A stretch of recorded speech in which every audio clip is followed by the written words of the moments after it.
I'm John Dennis. I'm running against Nancy Pelosi.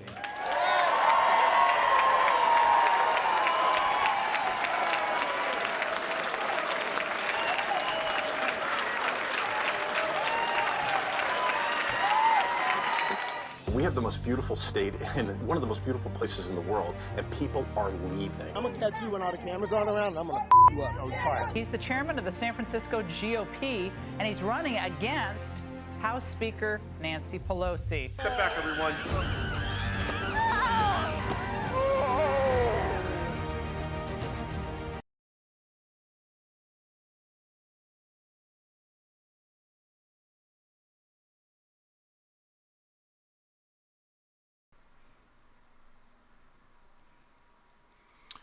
All right. Come on in. Welcome to the John Dennis Report. Good to see you all. Hope your weekend was great. Great day here in San Francisco. And let's give people a couple of minutes to, or a minute or so to come on in. There was an interesting, I always, by the way, start, if you haven't noticed this, I usually start these with some other topic that just, come off my head in the last few minutes before I start the show, at least the show that I preview on our Twitter feed. Just because there are always these little topical things that come up. There's a fascinating article on Breitbart this morning about the founder of the kind of woke movement, a philosopher from the mid-20th century named Michel Foucault.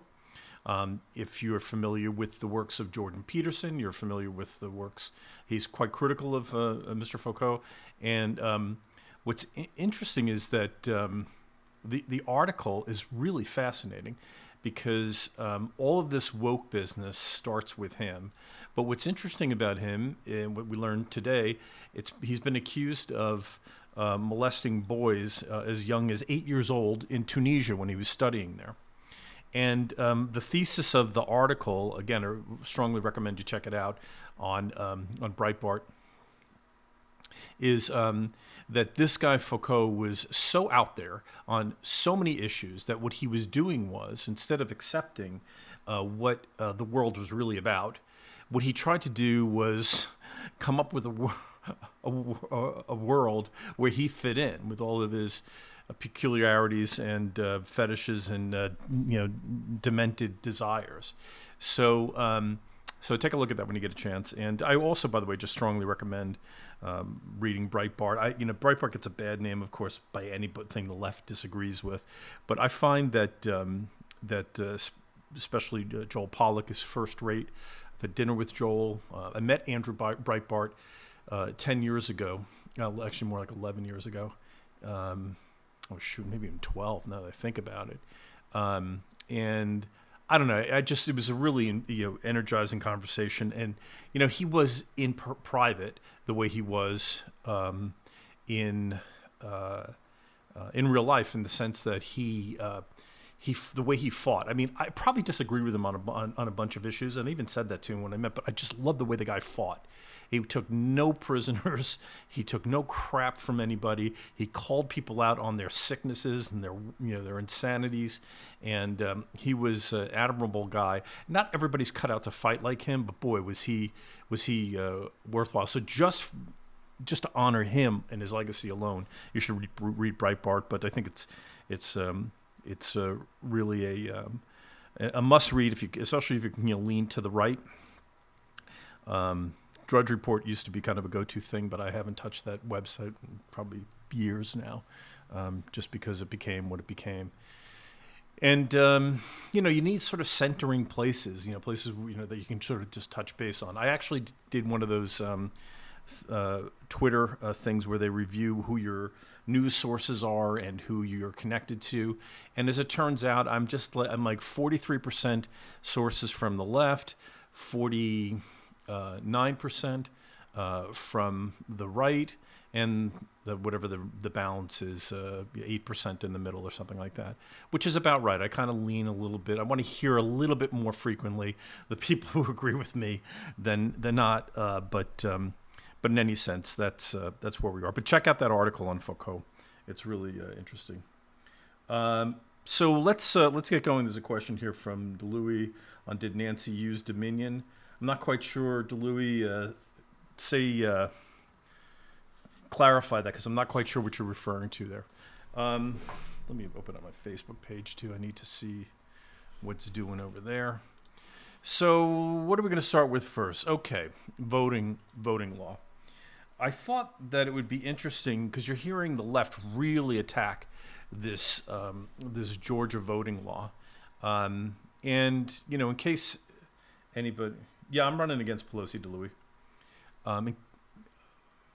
but I don't know anything about Dominion, and I don't think we use Dominion to count votes here in San Francisco.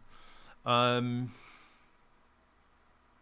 in any event, going back to voting law, so there was a note on Twitter today from, I think it was Matt Walsh and or Jesse Kelly, one of the two, where they were talking about that they have they're slowly beginning to agree. In fact, have come to terms with a position that Michael Malice has, that a bunch of other libertarians have, Lou Rockwell, and a bunch of others who say that the Constitution, especially to the left, is just an old piece of paper, that it has no meaning. That to me it has meaning. I think to most of us it has meaning. It's what we fight for to keep the country together. It's the thing that bonds us and unites us. And it seems like the Democrats are constantly fighting to tear it apart.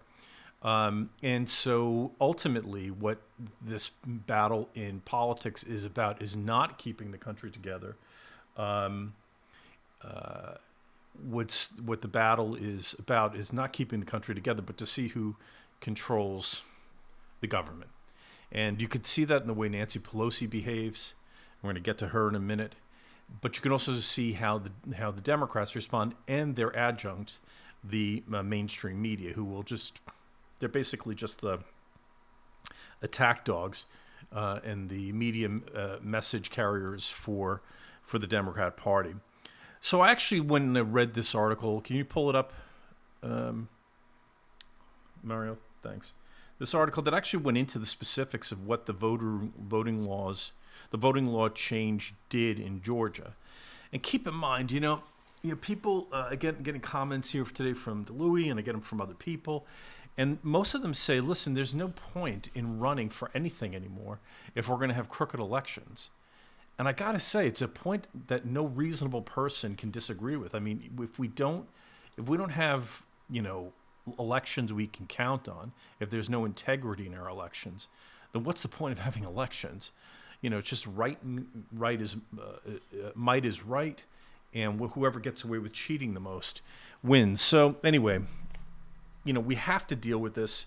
Very happy that Scott Pressler is taking on this issue and going to the states that Republicans completely control to address this election integrity. Now, Georgia has been so goofy in the way they behaved in the general election in November that I wasn't quite sure if what they were doing was reasonable and if it actually really solved anything. But again, pull it up. Pull up that article again. Let's take a look at it. So here are the things that they're trying to respond to. And do I have control of this? Yes, you do. Okay, thanks. So one of the things that we have to have is we have to have timelines. Who did I talk to about with this the other day? I was talking to somebody about, talking to somebody about the length of time. You actually have to have a defined time, and it's got to be limited. You can't have people voting, over, a long time. And you don't want to have voting too early, by the way, because last minute news comes in that could affect your decision. And then if your vote's already in, you don't get to take into consideration that last minute voting. So I think, and I think most Republicans agree, that voting should be on one day. It should be on that day only. And it should people should go into the voting booth on that day with as much of the information, up-to-date information, as they possibly can have.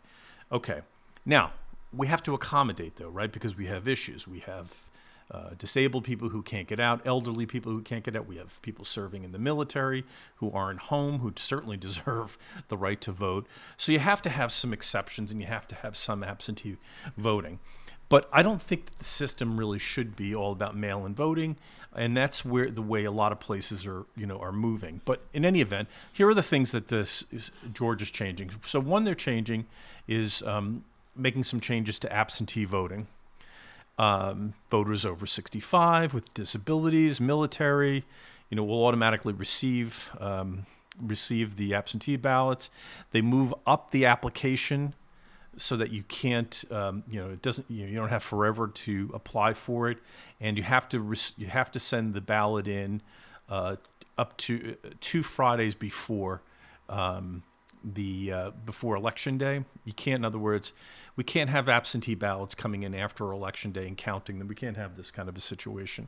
So there's that, which I think is totally reasonable. Third-party groups are only allowed to send applications to voters who have not already requested or voted an absentee ballot. That sort of reduces the trend towards this ballot harvesting, which is a complete scam. I talked to some people last week about this.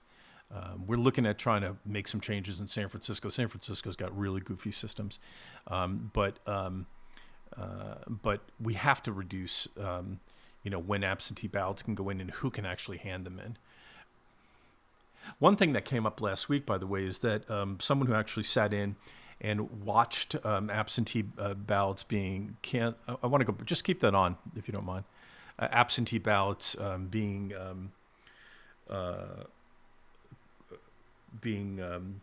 counted, was they were doing the signature matching. Signature matching is a joke. In California, signature matching, actually come back to me for a second.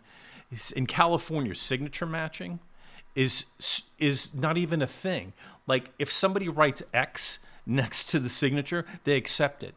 There is no signature that gets rejected in California. And that's probably true in other places as well. So in any event, let's go back. All right, so we have that. Okay. The changes to early voting. You can't start early voting forever. In San Francisco, for example, you can vote like starting 2 weeks before at City Hall. They reduced that.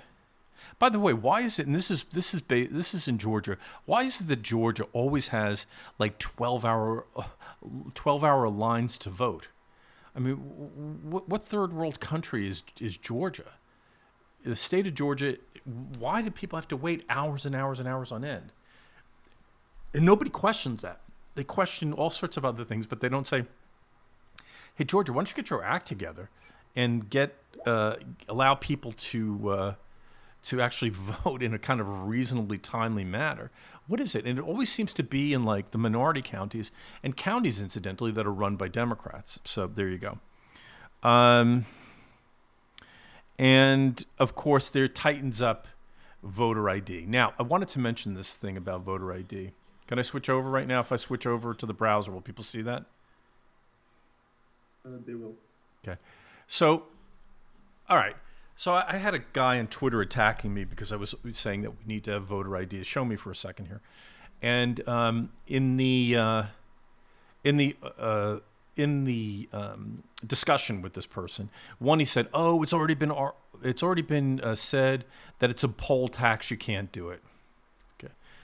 Well, HR 1 is creating all of these laws that basically are federal government takeover of the voting system. But what's interesting is we just spent $1.9 trillion supposedly on this COVID relief bill. It was mostly giveaways to friends of the Democrats.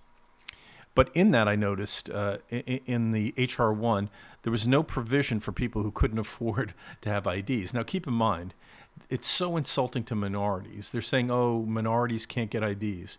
In what universe and in which country in which state can minorities not get IDs? Minorities need IDs for everything. And if for some reason you can't afford one, then yeah, let's create a fund to make sure that people who cannot afford IDs, get paid for by the federal government. But here are some countries, by the way, which I thought was interesting, that actually have fairly strict voter ID laws. So let's pull that up. Okay. So here we go. Argentina. To vote, they must present a valid document, the Nacional de Identidad, at the corresponding voting center. Incidentally, one of the things that they do in these countries is they don't send out your your polling place like it's not a published thing. So in some places, in order to reduce fraud, what they do is they mail you your specific polling place, which may or may not be in your neighborhood, it might be a few blocks away, but it's the only polling place that you can go to. And you have to show up with this form that shows that this is your polling place. That helps to drastically reduce voter fraud, and it's not a poll tax. It doesn't cost anything. So that's something that hasn't been considered here. Australia. Interestingly, Australia is voting is compulsory, and you get fined if you don't vote. So they have massive turnout. And what they do there, instead of asking for ID, is they actually ask 3 questions to sort of confirm what your ID is. Brazil, got to have a voting ID card. Canada, you have to show an ID. France, you have to show an ID. The Netherlands, have to show an ID.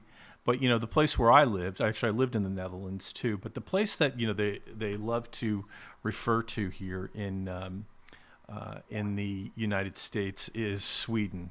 And I lived in Sweden, and it's not the socialist paradise that people have you believe. And it's not that socialist, truth be told. I mean, they have a high taxation, but, if you live in California and you make a little bit of money, taxes are no different here than they are in Sweden, except on the consumption side. They have a higher, sales tax. Hold on a second. Okay. So, hold on one second. I'll check your comments out in a second. Let me just finish this point. But Sweden has a voter ID law. So the socialist paradise of Bernie and all the other, the Bernie-crats and the Social Democrats and all those people, their ideal country, Sweden, requires voter ID. And by the way, just go to the Wikipedia entry. That's all I'm looking at here, is the voter identification laws on Wikipedia. Check it out. So in any event, let me go back here. Let me take a look at your comments before we move on. Oh my God. Vote. Yeah, see, I see what people are saying, like, why vote? That's a very, very common, concern, a very common issue. Yeah, listen, I mean, someone here makes the comment, Louis makes the comment that we're running a mobocracy. Well, listen, I mean, that's why I think it's very important whenever you can, correct people when they say that we live in a democracy. We live in a constitutional republic. These folks, the Democrats, would love you to say that we live in a democracy, because ultimate democracy ultimately is a mobocracy. So, but what does a constitutional republic mean? What it means is that the powers of the government is limited by a constitution. The Constitution doesn't grant you powers. It doesn't limit powers of yours. It limits power. It grants powers from us to the government, and it limits those powers. And that's why you have to correct them when they say it, any opportunity you get. If I do TV shows with someone and they actually say that we live in a democracy, I correct them. We have democratic elements to our republic, our constitutional republic, but we are not living in a place where democracy rules, because ultimately democracy is as corrupt as any other system.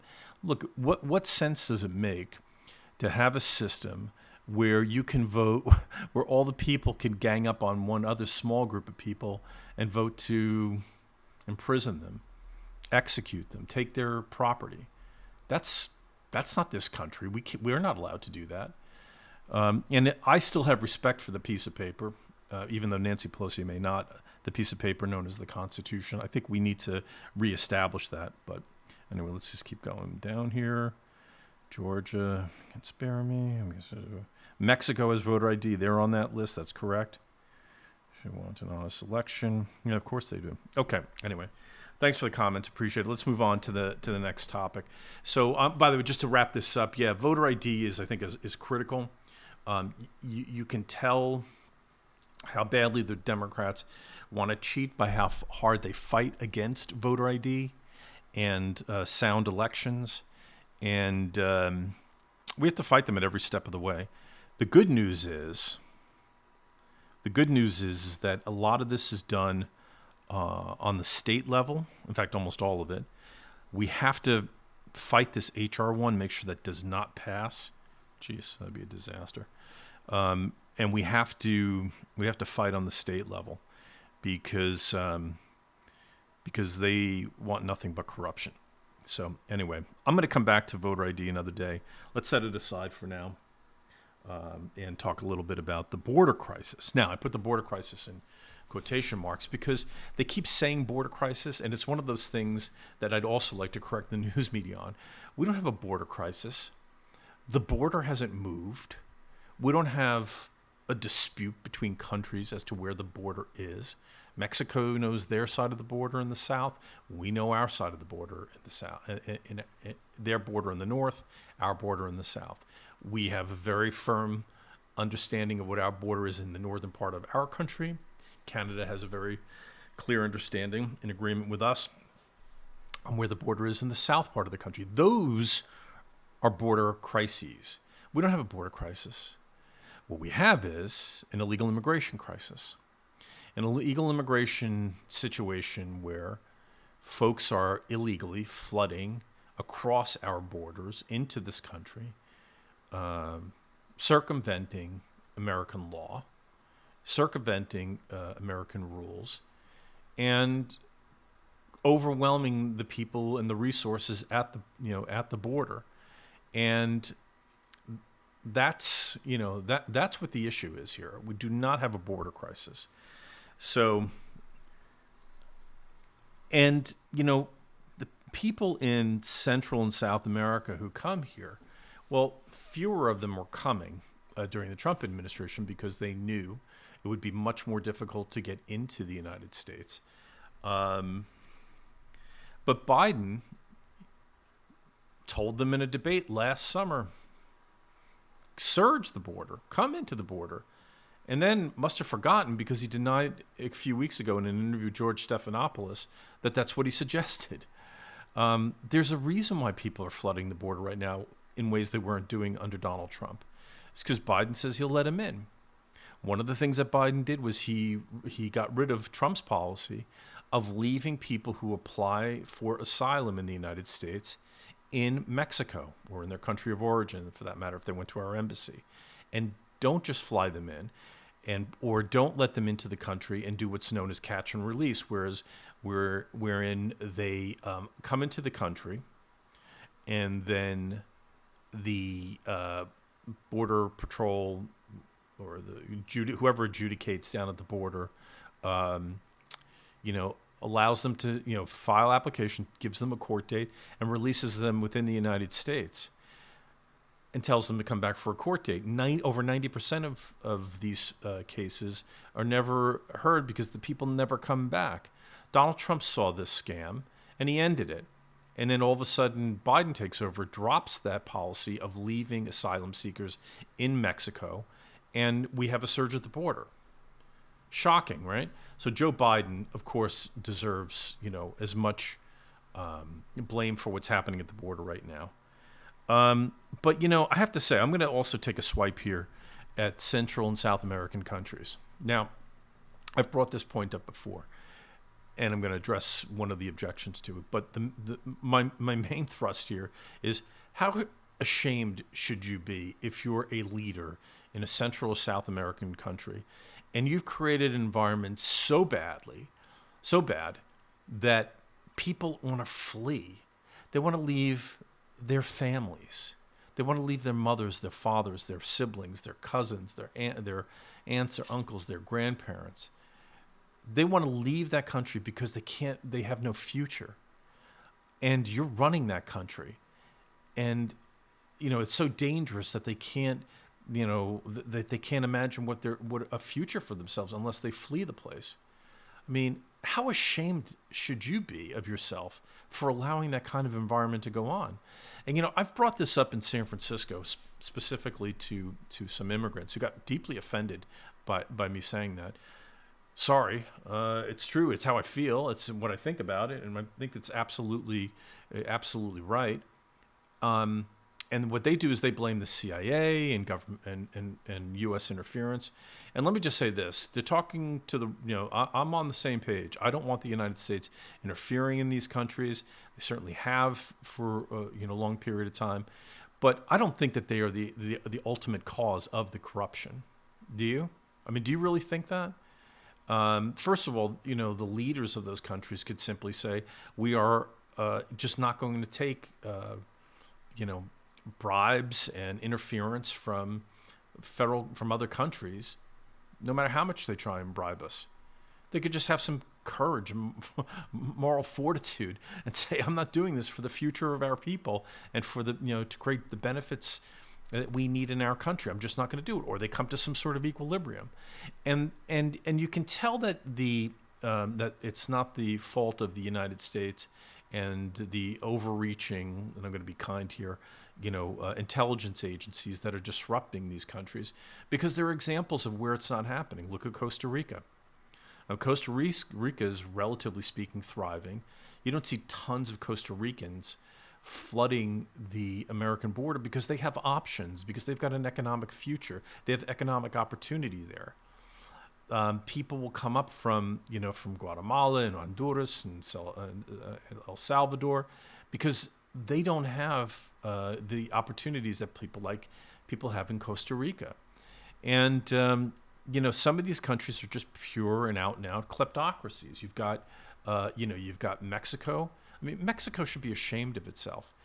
I was talking this weekend with a guy. I've spent a little time in Mexico, but not as much as this person. This guy's in love with the place. He says the culture's so rich, the food's amazing, and the history is so interesting, and they've got so many resources. I mean, Mexico has oil. Mexico has gold. Mexico's got very bright people, fantastic people.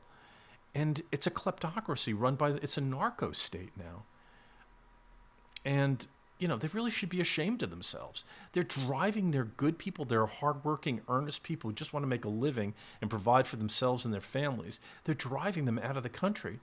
You ought to be ashamed of yourself if you're the president of Mexico, and that's the outcome that you've achieved. And I'm not just talking about the current one. I'm talking about all of them in the past too. All their leadership, they should be ashamed of themselves. If they had one person, with some character who would step in to those environments and who would recruit decent people to back him up, they could eradicate this problem. And they could fight back against it. I got to say, I mean, it's not a perfect situation, but Colombia's made some great steps in this regard. You don't see a lot of Colombians running up to the border, although you see some. But Colombia has, fought back against the narco state and at least fought them to to some sort of balance, equilibrium, so that they're not running everything down there. So if your people are flooding, if you've got, if you're one of these countries who've got people running up against the border, you should be ashamed of yourselves. It's not the CIA's fault; it's your fault. So anyway, let me sort of finish up today, because I'm running against Nancy Pelosi, and we need to always have a little Pelosi fun. So pop that article up there, Mario, if you don't mind. So I don't know if you're following this or not, but this is such a ironic story that it's something that you can't actually ignore. So there were a few really close elections. There was one in New York State that took a long time to resolve. There was one in Iowa that was really took a long time to resolve. I think it was decided by fewer than 40 votes. Each congressional district these days has like 750,000, 800,000 people in it. This election was decided by like 40 votes in Iowa. And the Republican ultimately won and got sworn in. What's her name? I'll pull it right up. What's her name? Yeah, Marionette Miller Meeks. And I was 2nd Congressional District.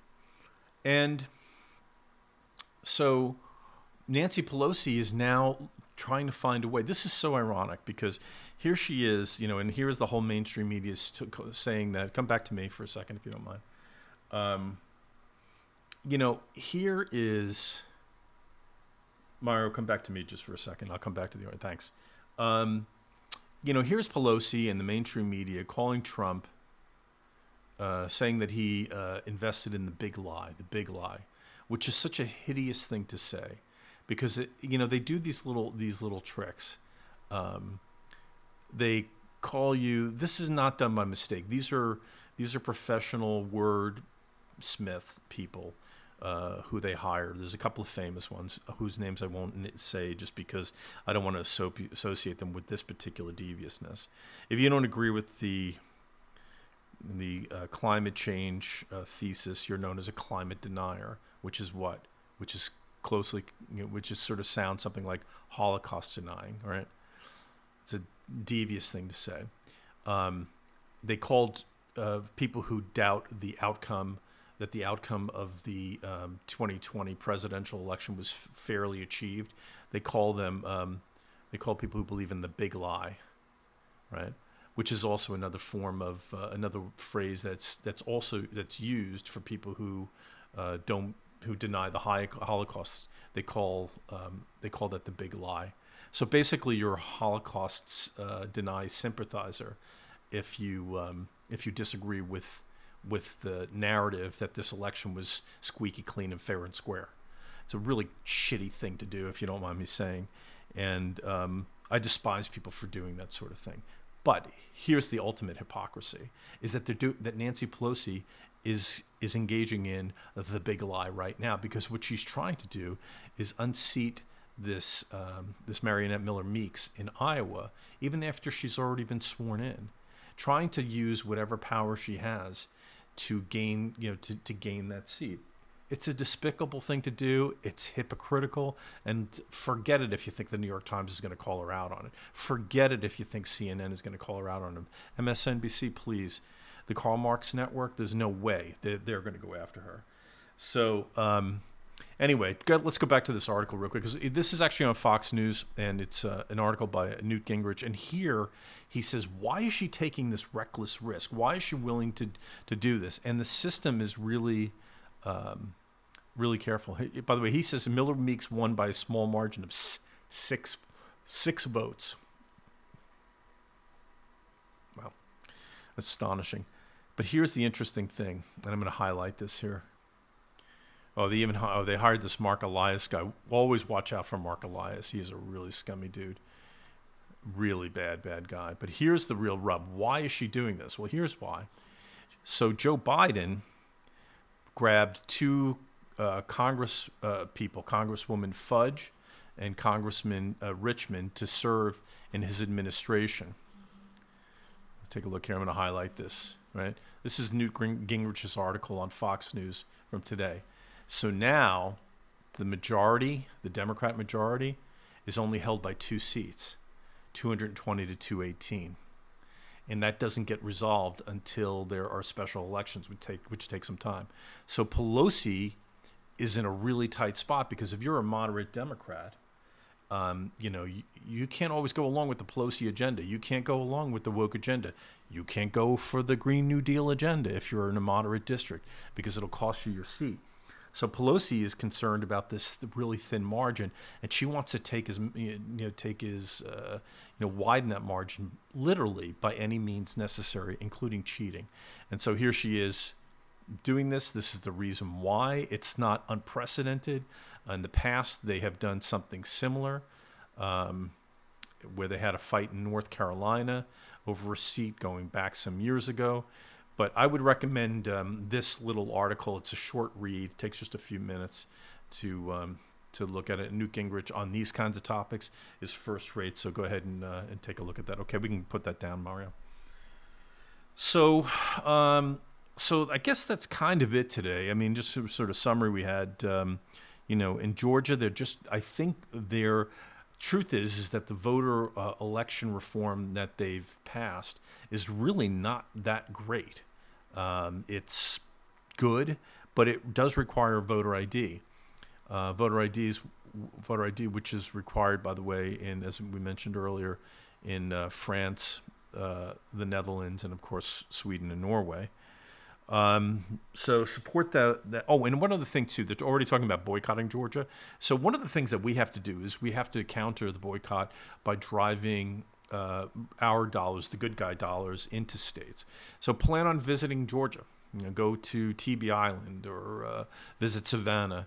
Plan on those kinds of vacations if you can, and do business with people in Georgia, specific and announce it. By the way, let people know we're going to Georgia because we support what they're doing. We've got to find ways to counter cancel culture. We've got to find ways of going after and chasing down and pushing back and enriching people who stand for the principles that make the country great, and stand basically for constitutional principles. It's critical.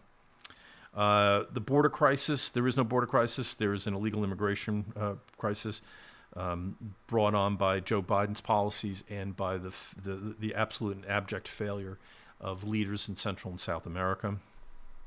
And lastly, Pelosi is cheating once again, trying to steal a seat from a Republican in Iowa because she's got a thin margin of power in the Congress. She's probably terrified that she's going to lose even that thin margin in 2022, something that we all have to make sure that we make happen, and something we're going to discuss again on the John Dennis Report. And don't let her do it. Make sure the world knows. Talk about it on social media. Talk about it. A lot of reporters and journalists follow what people say on social media. So make intelligent comments, knowledgeable comments, factual comments, and firm comments against this sort of thing, and send a message to reporters that this is anybody who supports this is going to be called to the carpet for it.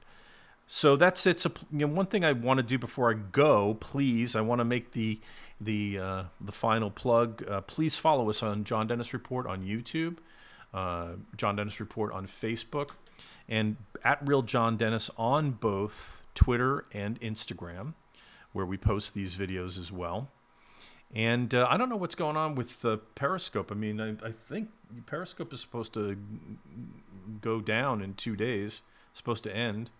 I don't know what's going to replace it, but we'll certainly be on YouTube, and it will end up on. We have a podcast, the John Dennis Report, on both Spotify and on Apple. So follow us there, and give us a shout out, and give us a plug on your social media to ask people to follow us, because we're trying to talk about the good stuff here. Anyway, thanks for joining us on Monday. We will see you tomorrow, same bat time, 2 p.m. on the West Coast and 5 p.m. on the East Coast. And until then, enjoy your time with the ones you love. Talk to you soon.